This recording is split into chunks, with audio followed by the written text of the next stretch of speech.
Okay, so I've stated the importance of sleep, and the reality still is, even if you started going to bed early, just the nature of getting up a little earlier is sometimes difficult, and it just might be that you're that type of person that it's hard to get up, and I was that type of person. I'm not anymore. Some days are still harder than others, but I have some tips for you for actually being able to get up early so that you can get started on your day. The first is move your alarm clock. If your alarm clock is right beside you, it's very easy to hit that snooze. Quite often, I'm sure all of you can relate, you can easily hit the snooze button and not even remember that you did it.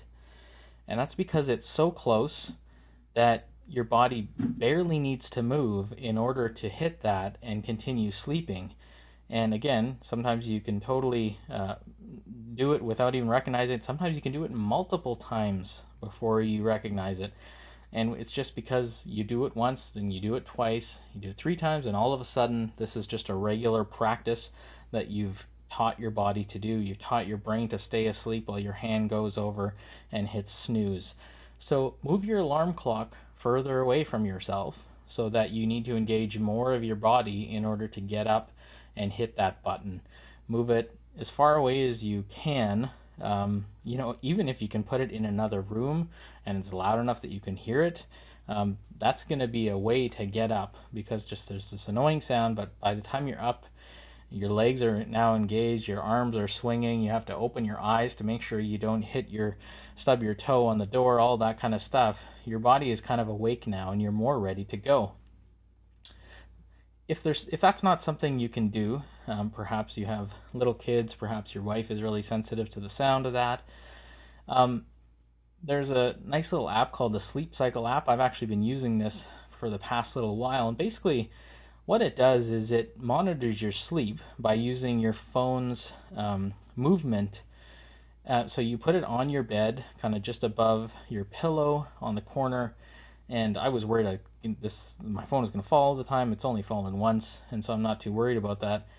And what it does is by gauging your movements, it knows what your sleep cycle is like. It knows when you're in a deep sleep. It knows when you come to a lighter sleep, because it's much easier to wake up from a light sleep. You feel more relaxed. When you wake up in a deep sleep, those are the times where you just feel like sometimes I don't feel like I even slept, or it's just that really, really groggy, and that's because you're in deep sleep. And so this app monitors your movements, learns your pattern, and then wakes you up at the best time. You tell it the alarm when you want to wake up.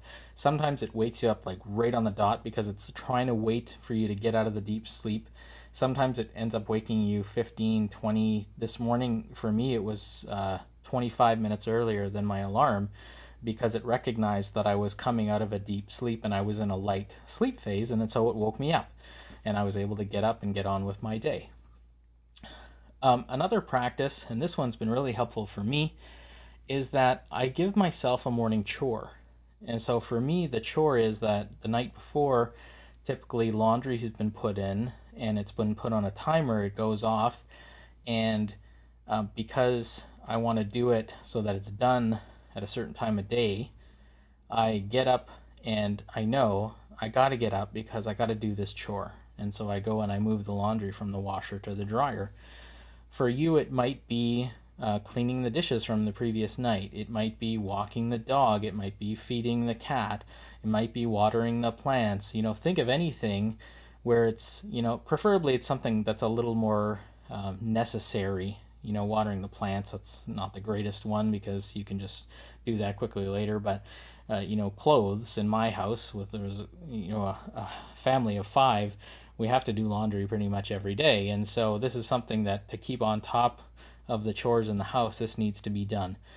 I've also given myself something extra in the morning, and it's not chore related, it's family related, and that is I've started the practice of reading to my youngest daughter a book in the morning. And so in order to be able to do that, because it's a valued time of my day and I know she values it, is I make sure that I'm getting up early to get through my morning routine, to give myself that extra few minutes to read that book with my daughter before she then gets up for the day to start getting ready. If you have kids, the morning chore might just be getting the lunches ready or whatever it might be. Either way, give yourself some other reason to get up in the morning. Finally, just this morning actually, I had to use this because I was feeling so groggy, and that's smiling and laughing. Now, this sounds really funny to say this, but it's just something about our physiology, the connection between our mind and our body, that when you force yourself to smile, even when it's a forced smile, all of a sudden a forced smile, even as silly as it feels by yourself, a forced smile becomes a genuine smile.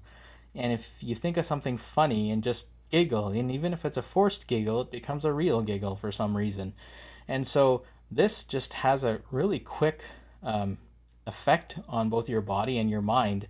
And this morning was actually surprising how quick the change was in my mind, because I was feeling very groggy. I was going through my routine, and I was just thinking, man, I don't know if I can, because the last part of my routine is exercise, which we're going to talk about later. I just felt like, oh, how am I going to do this exercise routine this morning? And I just reminded myself, smile, and I forced myself to smile. I forced myself to think about something that was funny that my son said the day before, and I just kind of laughed and chuckled about it, and it was like, it was a total change. And it's just because of the physiology of our bodies. It's the same way when if you're a parent, you've probably told your kids, smile, stop pouting, because when they stop, it changes, your mood, it changes your mind, and it's just because we're intimately connected with our body. So if you're having trouble in the morning, you're feeling groggy, you feel like I don't want to get up, all of that stuff, just force yourself to smile, even when you're still laying in the bed. Force yourself to think of something that was humorous, whether it was something that actually happened to you or a joke you remember or stand-up comedian, whatever it is. Just think of that, smile, giggle, laugh, and then get up, and you'll find that it changes your physiology. So those are my tips for getting up early and actually getting out of bed.